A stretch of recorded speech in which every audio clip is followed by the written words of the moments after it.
First at 9 this Sunday, the 13th of April 2025. New Year's Eve. Sri Lanka all geared up for the Sinhala and Tamil New Year. Inauspicious time dawns at 8:57 p.m. The Great Disconnect. CEB requests rooftop solar system owners to voluntarily switch off systems to protect grid stability. State power supplier accused of sabotaging renewable energy in favour of thermal power generation. Legislation overhaul. Committee appointed to draft legislation to repeal Prevention of Terrorism Act. President's Council Riensi Arsukularatne named the chairman. Unity and stability. Government will eradicate extremism and bolster the rights of all communities, vows the president. Foreign investors and global economy confident of Sri Lanka's economic resurgence, Prime Minister assures. Chilo Dairy, Sri Lankawama Kiren Perata. ඔබේ විශ්වාසය දෙනු සෙන්සුරයින් දැන් ළඟමැති ෆාමසියෙන් ලබාගත හැක.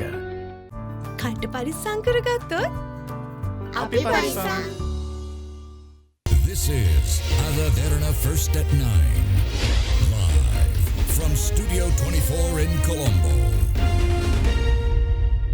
Good evening and welcome to Derana First at 9. I'm Aditya Dirisinghe joining you live with the latest in Sri Lanka and around the world.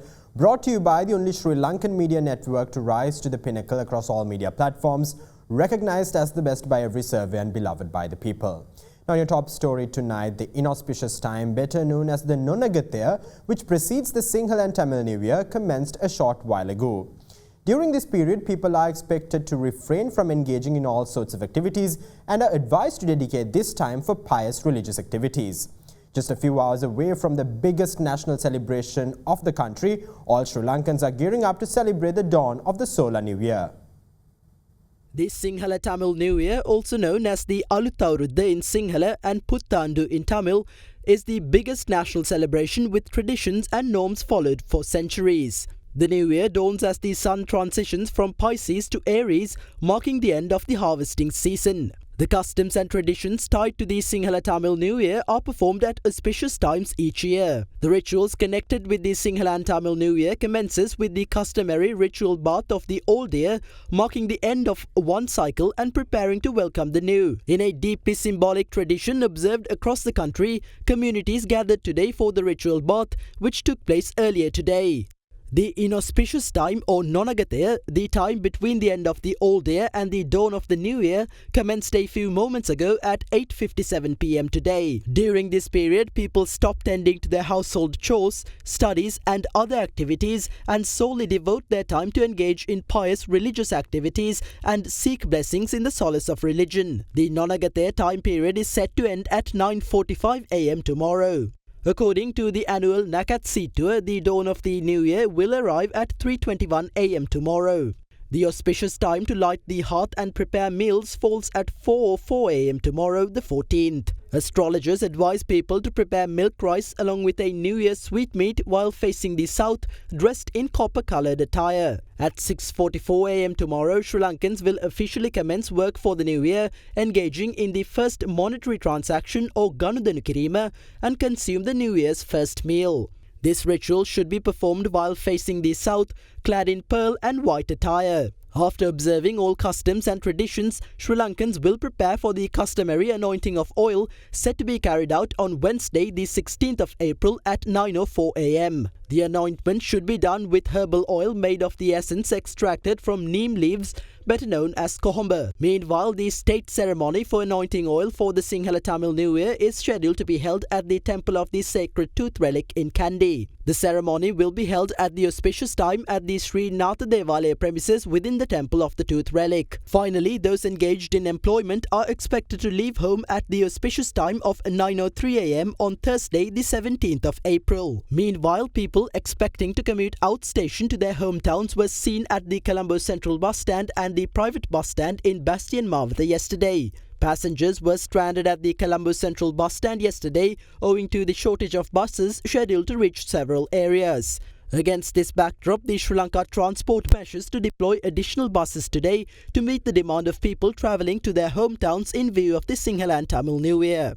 However, Deputy General Manager of SLTB PHRD Chandrasiri noted a lower than usual turnout of passengers at the Colombo Central bus stand last afternoon. In the meantime, the Road Development Authority noted that revenue generated from expressway tolls on both the 11th and 12th of April stood at a staggering 102,378,800 rupees. The RDA noted that 163,541 vehicles used expressways on the 11th, while on the 12th, only 134,195 vehicles travelled on the expressways.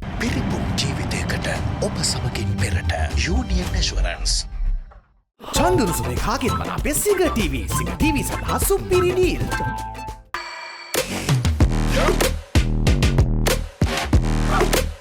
Meanwhile, the Ceylon Electricity Board requests all owners of rooftop solar power generation systems to voluntarily switch off their systems during daytime hours from today until the 21st of this month to maintain grid stability. However, the state electricity suppliers move drew sharp criticism from renewable energy producers and consumers associations who claimed it to be an attempt to sabotage Sri Lanka's renewable energy industry. Meanwhile, energy analysts pointed out that such moves will be an obstacle for Sri Lanka to achieve the target of fulfilling 70% of its energy requirement through renewable sources by 2030. Issuing a statement, the Ceylon Electricity Board says that electricity demand has plummeted to historic lows owing to the extended holiday period and sunny weather, and that therefore the high contribution from variable renewable energy sources places a significant stress on the national grid. According to the CEB, this has led to a critical reduction in grid inertia, making the system highly vulnerable to sudden disruptions, as a result of which even minor fluctuations in supply or demand could result in partial outages or, in the worst case, a nationwide blackout. Accordingly, the state power supplier requested all rooftop solar system owners across the country to voluntarily switch off their systems during the daytime hours until 3 p.m. from today until the 21st of April. However, the CEB's request drew criticism from renewable energy producers and consumers associations. Since 2019, we have been requesting battery systems, hybrid inverters and proper compensation for power supply to the grid at night. However, in 9 years, none of these requests were fulfilled. If at least 25% of our requirements had been fulfilled, the nationwide blackout on February 9th wouldn't have occurred and the CEB wouldn't have to request rooftop solar system owners to voluntarily switch off their systems. We suspect that this is a conspiracy by the CEB chairman and others who are opposed to renewable energy. A government institution cannot take such subversive actions. We intend to file a complaint in this regard with the CID right after the new year.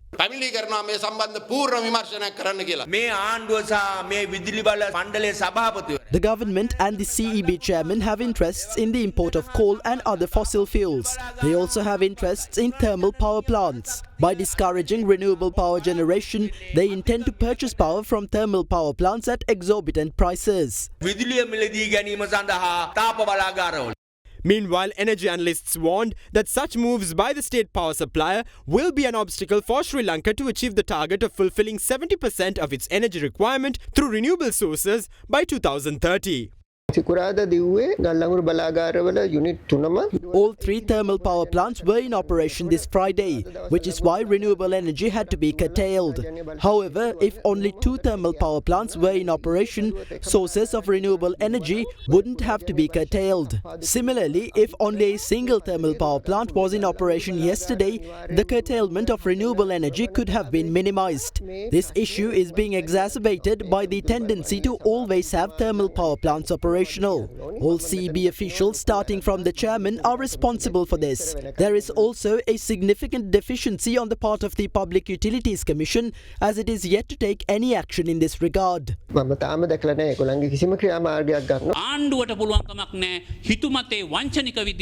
government cannot arbitrarily stop energy generated through affordable sources being added to the grid. Solar power is the cheapest energy source in the country. Therefore, the government has no justification to curtail solar energy, which is both affordable and readily available. Tenders must be called immediately to add battery storage systems to the CEB's grid within 6 months to a year. These officials cannot neglect that responsibility. Now, harping on the affordability of renewable energy, leader of the opposition, Sajith Premadasa, asserts that the incumbent government is being crushed by the thermal energy mafia, despite promising the country to prioritize it in the lead-up to the parliamentary election. Speaking at a public gathering in Negombo, he further claims that the government is attempting to sabotage the renewable energy industry by imposing various regulations. In the meantime, during a discussion with trade union representatives, Premadasa highlighted that the country needs to meet several requirements outlined by the EU to secure the GSP Plus access, which include the amending of the Prevention of Terrorism Act and the repealing of the Online Safety Act. Another public meeting of the Samagi Jana Balawege in view of the impending local government polls was held today in Daluwakotu, Negombo, under the patronage of party leader and the leader of the opposition, Sajith Premadasa. They said they would decrease electricity tariffs by a third. The electricity tariffs were somehow reduced by 20%, not because the government wanted it. It was reduced because the public firmly demanded it. Even a child knows that renewable energy, including hydro, solar and wind power, costs less than fossil fuels. In the lead up to the election, the incumbent government promised to prioritize renewable energy. The government today, however, has been crushed under the thermal energy mafia's boot. They are now attempting to destroy the renewable energy industry by imposing various regulations to that end. Is this fair? Their actions today completely contradict what they promised on the election stage. Meanwhile, the opposition leader also participated in a discussion with trade union representatives.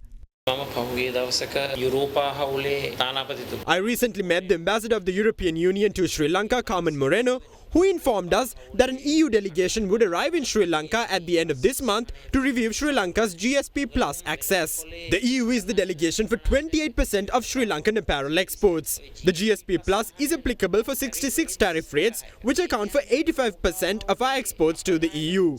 However, the GSP Plus is conditional. To be eligible to receive it, we must amend the Prevention of Terrorism Act, maintain good governance, implement the reconciliation program, implement a program to combat bribery and corruption, and repeal the Online Safety Act. It is mandatory to implement 8 labour treaties.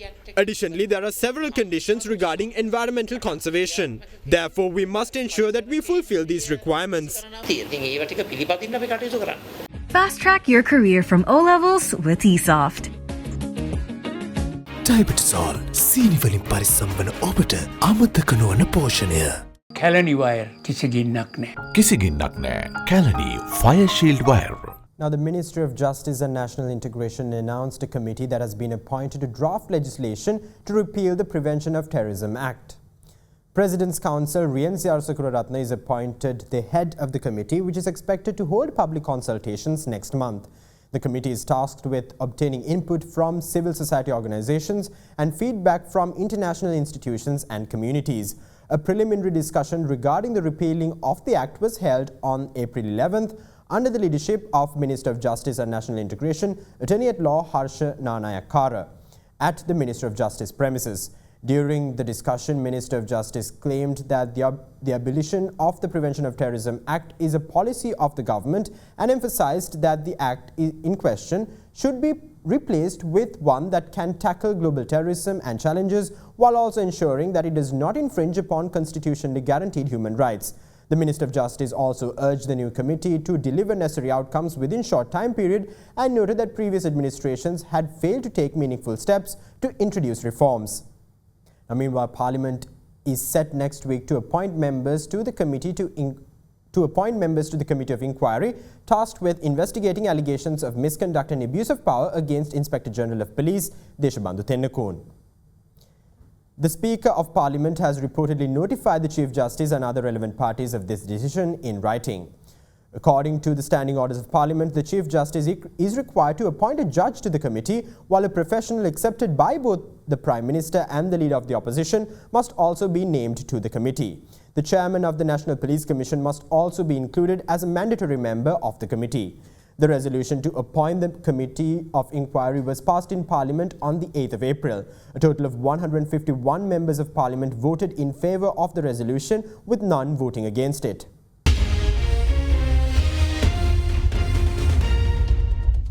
Welcome back. You're joining Adi Derana, Sri Lanka's most trusted news source, now drawing attention to a recent surge in minor extremist groups rejected by the broad majority of the Muslim community. President Anurukumara Dissanayake claims that the government will eradicate extremism and bolster the rights and freedoms of all Sri Lankan communities spread across the island. Speaking at a public rally in Kenya, the president asserts that the benefits of Sri Lanka's newfound economic stability are being passed down to the people, and went on to say that the NPP is the only party exclusively qualified to run the country. Another edition of the NPP public rally themed Outcome is Clear, Victory is Ours, in view of the impending local government election, was held in Kenya Trincomalee yesterday under the patronage of President Anurukumara Dissanayake. අපිට සමහර වාර්තා එමින් තිබෙනවා මුස්ලිම් 99.99කට වඩා වැඩි ප්‍රමාණයක් ප්‍රතික්ෂේප කරන. We are now receiving reports on the surge of minor extremist groups who are rejected by 99% of the Muslim community. Shouldn't we stop them? Aren't these groups harmful to the Muslim community and to your freedoms? Yes, they are. These groups spread extremism, distorting the teachings of the Holy Quran and twisting the words of Prophet Muhammad. We must eradicate them. Therefore, this government will protect the freedoms of the Sinhalese, the Tamils and the Muslims. We will ensure the safety of all citizens. This government will protect your right to use your language of choice and your right to assert your cultural identity. Nobody can label this government racist. I say this to those who keep putting up certain posts online. The Muslim community will not be deceived by you. If they are so easily deceived, then thousands would not flock together at rallies like this. That era of politics is over. This is the government of the future. Those seeking power now governed the country previously. Many wielded cabinet portfolios. But what was the result? The country did not have fuel, gas, medicine or foreign reserves. Doctors and engineers left the country. This country couldn't pay off its debt. That was the country they created. That is the country which the NPP is now reviving. It has been 6 months since we formed the government. The first thing we did was stabilize the economy. In the recent past, the dollar used to skyrocket overnight. What is the situation now? We have managed to stabilize the dollar around the 300 rupee mark. Some said that the value of the dollar will spike after we import vehicles. But we have kept the dollar under control. On the 21st of December, we entered the debt restructuring program and paid back $500 million to several countries. We have opened up LCs worth over 300 million rupees to import vehicles. After 6 to 7 years, our foreign reserves have now surpassed 6.5 billion rupees. These reserves are with the central bank. Interest rates went up to over 30%. Today, interest rates are below 10%. The country is stable. The benefits of economic stability are being transferred to the people. This 6-month-old government granted the biggest salary increase in Sri Lanka's history. I challenge you to name a single party or person better suited for governance other than the NPP. Nobody can take up that challenge. The NPP is the strongest movement that exclusively works for the benefit of all people. Therefore, all these municipal councils and local governments must be handed over to the NPP. Now, echoing the thoughts of President Dissanayake, Prime Minister Dr. Harani Amrasuriya claims that the country is being driven down the path of growth, with foreign investors and the global economy gaining confidence in Sri Lanka's economic resurgence. Speaking at a public gathering yesterday, the Prime Minister expressed confidence that Sri Lanka will record an unprecedented influx of tourists this year. A public gathering was held yesterday in Mannar under the patronage of Prime Minister Dr. Harani Amrasuriya.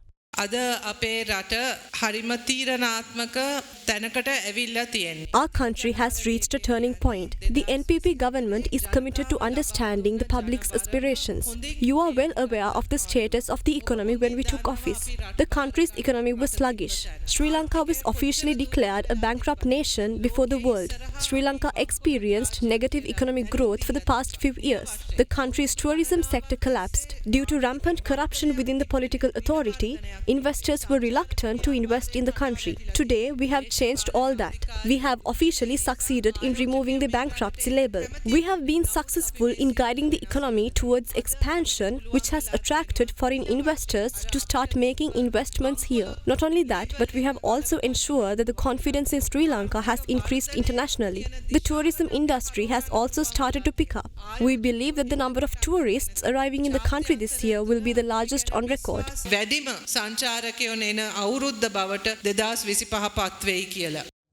Scaling up a monumental target of securing 3 million tourist arrivals for the year, Sri Lanka has so far attracted 778,843 tourists from the 1st of January to the 9th of April this year. According to the latest statistics from the Sri Lanka Tourism Development Authority, 56,567 tourist arrivals were recorded between the 1st and the 9th of April this year. The highest number of arrivals for the month of April so far were recorded on the 5th of April, with 6,934 tourists visiting the island. India continues to clinch the top spot among source markets with 10,595 tourists visiting the country, while the United Kingdom trails behind with a record of 7,679 British tourists visiting the country between the 1st and the 9th of April. A significant number of tourist arrivals were also reported from the Russian Federation, Australia, Germany and France. Now, meanwhile, the Sri Lankan passport has taken a few bold strides forward and ascended the global passport index for 2025 from the 171st position to the 168th. The rankings were compiled by a Dubai-based global consultancy firm named Nomad Capitalist. The index ranks passports from around the world based on 5 criteria: visa-free travel, taxation, global perception, dual citizenship potential, and personal freedom. With a score of 43.5 in this year's index, Sri Lanka's passport holders can access 57 countries either visa-free, with a visa, or on arrival through an e-visa. In the global perception category, Sri Lanka scored 30, following a score of 20 in the personal freedom category. According to Nomad Capitalist, countries scoring below 50 in these metrics often face negative perception from locals when traveling abroad and enjoy very limited freedom as citizens. Ireland has topped this year's index with a score of 109, allowing Irish citizens to travel to 176 countries either visa-free or with a visa on arrival. Meanwhile, India holds the 148th position with a score of 47.5.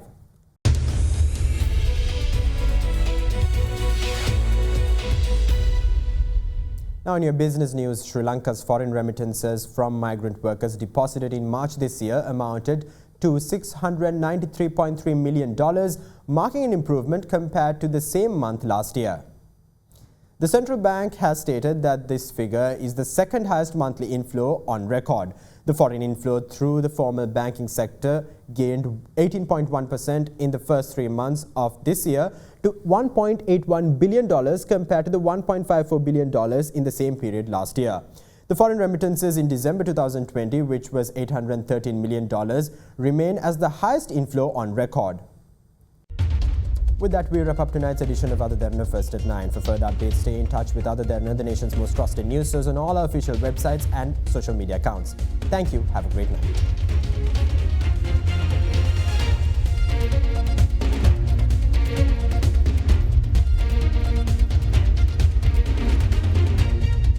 For news and information you can trust 24 hours a day, visit adaderana.lk.